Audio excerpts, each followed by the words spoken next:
네, 안녕하세요. 오늘은 엔젤 터치 클래스 두 번째 시간 나는 우리 병원의 첫 인상입니다를 주제로 강의 시작하도록 하겠습니다. 우리는 병원의 얼굴인데요. 첫 인상이 왜 중요한지 그리고 우리 병원의 용모 복장 준수 지침에 대해서 이야기 나눠보고자 합니다. 첫 번째 첫 인상의 중요성인데요. 여러분들 우리 머릿속에 떠오르는 심상, 인상, 상상 등을 이미지라고 하는데요. 여러분들의 이미지는 어떤가요? 나의 이미지는 어떤지 한번 상상해 보면서 이야기 나눠볼 건데요. 이미지란 심상, 마음속에 떠오르는 그런 그 이미지, 그리고 감각에 의하여 획득한 현상이 마음속에 재생된 것이 이미지라고 하는데요. 예를 들어서 음악을 듣고 있으면 무엇이 떠오른다든가, 그 사람을 보면 무엇이 떠오른다든가, 이 작품은 청각적이다, 시각적이다, 후각적이다, 이렇게 감각을 통해서 받아들이는 것을 이미지라고 합니다. 여러분들 왜 첫인상이 중요한지에 대해서 오래된 동영상이긴 하지만 같이 한번 보도록 하겠습니다. 네, 우리들이 첫인상을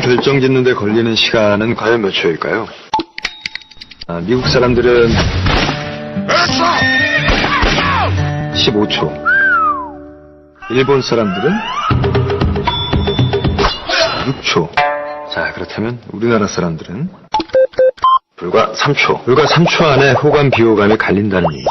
그런데 한 번 각인된 나쁜 인상을 바꾸는 데는 무려 60번을 만나야 한다고 합니다. 자, 이렇게 중요한 첫인상. 예, 장동건 씨가 나와서 첫인상에 대해서 이야기하고 있죠. 우리 그럼 한번 여쭤보겠습니다. 첫인상은 몇 초 만에 결정된다고 했죠? 한국 사람들은 첫인상을 바로 3초 만에 결정하죠. 미국은 몇 초라고 했어요? 미국 사람들은 15초, 일본 사람들은 7초라고 했습니다. 근데 거기서 중요한 얘기 나오죠. 한 번 각인된 나쁜 인상을 바꾸기 위해서는 무려 60번을 만나야 된다고 하는데요. 여러분들 첫인상이 안 좋고 한 번 나쁜 인상으로 각인됐는데 60번이나 만날 수 있을까요? 60번을 만나기도 어려울 뿐더러 그리고 60번이나 만나야 그 인상이 개선된다고 하니 처음에 인상을 형성할 때 잘 형성하자는 뜻으로 이해해 주셨으면 좋겠습니다. 지난 강의 때 환자 경험에 대해서 말씀드렸죠. 환자 경험이란 병원을 들어서면서부터 나가기까지 시작과 끝에 병원의 전반에 걸쳐서 경험하는 환자들의 겪는 일과 거기서 보고 듣고 느끼고 생각한 감정인데요. 이 시작과 끝의 기억은 오래 남고 특히 환자들이 아플 때의 기억은 더 깊이 남는다는 거 제가 여러 번 강조를 했는데 첫인상, 시작 인상이 굉장히 기억에 오래 남는다고 생각한다면 여러분들이 병원 현장에서 고객응대의 시작과 끝을 맡고 있는 경우가 많습니다. 그렇기 때문에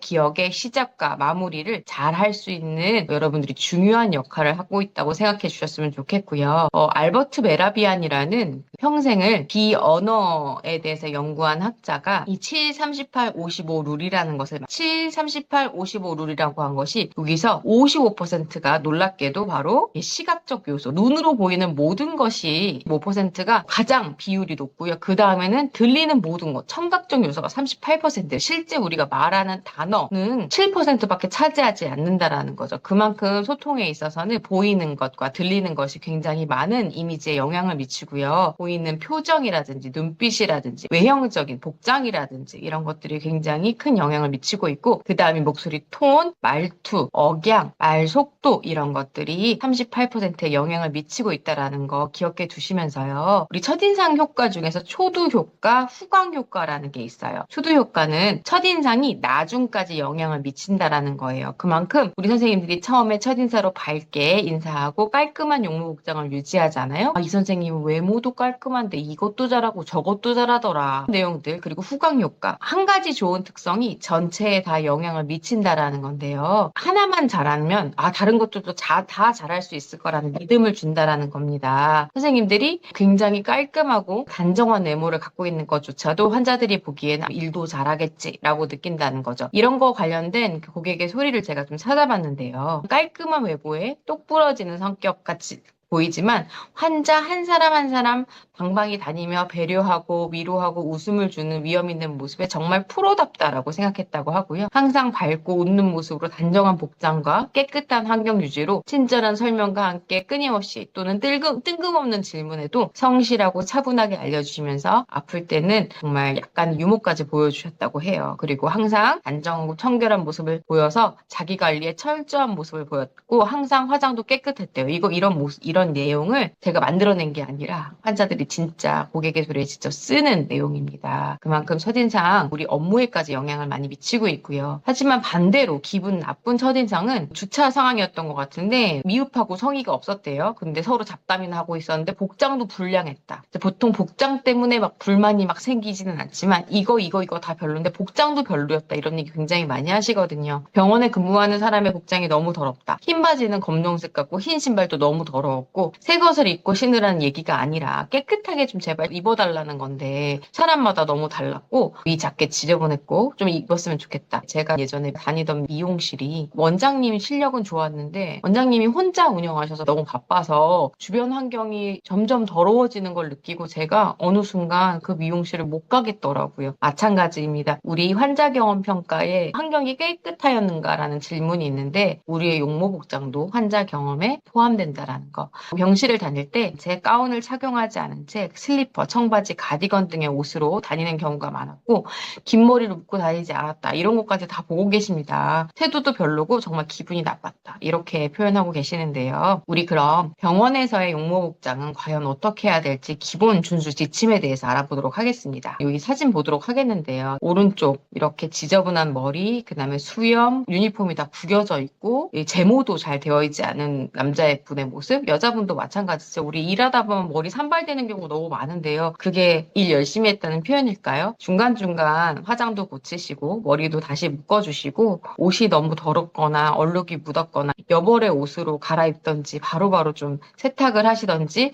이렇게 하는 것이 필요합니다. 병원에서 용모복장 3원칙은 첫 번째 위생과 감염입니다. 우리 옷으로 통해서 감염되는 경우가 있기 때문에 항상 주의하셔야 되고 깔끔한 인상, 병원이기 때문에 우리 옷이 지저분하고 더러운 모습을 보였을 때 이 사람들이 저렇게 관리가 안 되는데 정말 과연 병원은 깨끗할까? 굉장히 의문을 갖게 되고요. 그리고 우리 용모복장은 병원이라는 곳이 가지고 있는 전문성과 환자들이 믿을 만한 신뢰감을 주어야 합니다. 그리고 세 번째로는 단정함과 깔끔한 이 세 가지 원칙으로 제안을 드리는데요. 우리 다 같이 내 용모복장을 한번 체크해 보도록 하겠습니다. 이제 가면 될까요? 네, 이제 올라가시죠. 외모 체크! 내 용모복장, 지금의 내 모습은 어떤가요? 그리고 매일 스스로의 모습에 대해서 점검하는 것이 필요한데요. 기본적으로 우리가 얼굴을 바라보기 때문에 얼굴에서 굉장히 많이 차지하는 게 헤어스타일이잖아요. 근데 저는 헤어스타일 깔끔하고 단정하게 묶는 것보다 더 중요한 게 깔끔하게 머리를 감는 것이 중요하고요. 긴 머리는 잔머리 어깨 제발 묶어주시고 화려한 헤어핀, 곱창 같은 거라든지 막 유광의 집게는 일하다 보면 머리가 더 빠집니다. 여러분들 하고 싶은 마음 이해는 합니다만 우리가 직장인이고 프로페셔널리즘을 가진 전문인으로서 헤어스타일의 단정함 필요하고요. 짧은 머리는 단정하게 손질하고 빗어주시면 되고요. 그리고 과도한 염색이나 탈색은 하지 않고 자연 갈색의 색깔을 유지해 주시면 되겠습니다. 두 번째로 메이크업은 자연스럽고 과하지 않게 나 마스크 쓰니까 메이크업 안 해도 돼가 아니라 자다가 일어난 것처럼 푸석푸석하고 부스스한 얼굴 환자분들이 다 느끼시고 주변에서 보기에는 쟤는 집에서 자다 나온 거야 아니면 일하러 나온 거야 그런 마음 충분히 줄 수 있거든요. 또 반대로 메이크업을 과하게 하는 것도 어디에 일하러 온 거지? 라는 의문을 가질 수 있기 때문에 내 주위 상황에 맞는 내 역할에 맞는 그러니까 메이크업을 하는 것이 중요합니다. 액세서리를 하지 말라고 하는 가장 큰 이유는 우리 병동에서 일하시거나 환자를 직접 이렇게 터치하는 이송하시는 선생님들이라든가 이렇게 장신구들을 통해서 감염이 이루어질 수 있기 때문에 그래서 액세서리가 크다든가 그리고 치렁치렁하다든가는 다 감염의 매개가 됩니다. 그래서 자꾸 눈에 띄지 않게 해주시고요. 일에 방해되지 않는 것으로 제한하도록 하겠습니다. 그리고 유니폼은 깨끗하게 다림질하고 구김없이 입고 명찰을 꼭 착용하시도록 해주시면 되겠습니다. 그리고 마지막으로 손톱. 네일 아트는 웬만하면 하지 말아주세요. 하고 싶은 마음을 이해는 합니다만 네일 아트 하면 눈에 제일 먼저 띄고요. 그 신뢰감이 느껴지지 않은 경우가 많습니다. 환자를 만나는 나의 이미지를 생각한다면 과한 치장은 삼가해 주시고요. 그리고 손톱을 짧게 깎아주시고 깨끗하게 유지해 주시면 되겠습니다. 그리고 신발도 항상 깨끗하게 규정에 맞는 신발 착용해 주시고 슬리퍼 이런 거 신고 돌아다니는 일 없도록 해주셨으면 좋겠고요. 스타킹이나 규정에 맞는 양말을 꼭 착용해 주셨으면 좋겠습니다. 그리고 면도 및 제모도 항상 신경 써서 깔끔하게 유지해 주시면 되겠습니다. 단정하고 깔끔한 용모옥장은 어떤 효과가 있을까요? 당연히 이 병원이 믿을 만한 곳이고 안전한 곳이라는 느낌을 주어 환자들이 안심하게 됩니다. 환자의 기본 심리는 불안이었죠. 환자를 안심시키는 것이 우리 의료진의 가장 최고의 목표인데요. 우리 용모옥장만으로도 환자를 안심시킬 수 있고요. 내 자신도 깔끔한 용모옥장 관리하는 듯한 이미지를 주는 것이 내 자신도 더욱 당당해지고 자신감이 생겨요. 그리고 주변 사람과의 관계도 좋아질 수밖에 없습니다. 마지막으로 나와 병원의 이미지와 품격이 같이 높아집니다. 내가 깨끗해진다고 뭐 병원만 좋아지냐 이런 뜻 아닙니다. 내가 제일 좋아지고요. 모두가 같은 모습을 보였을 때 병원의 이미지도 같이 좋아지고 환자의 만족도가 올라갑니다. 나는 병원의 첫인상입니다. 여러분은 병원의 첫인상이고요. 나의 모습이 환자의 신뢰를 만든다는 거 잊지 말아주시고 꼭 실천하는 우리 엔젤 스태프 가족들이 되셨으면 좋겠습니다. 강의 들어주셔서 감사합니다.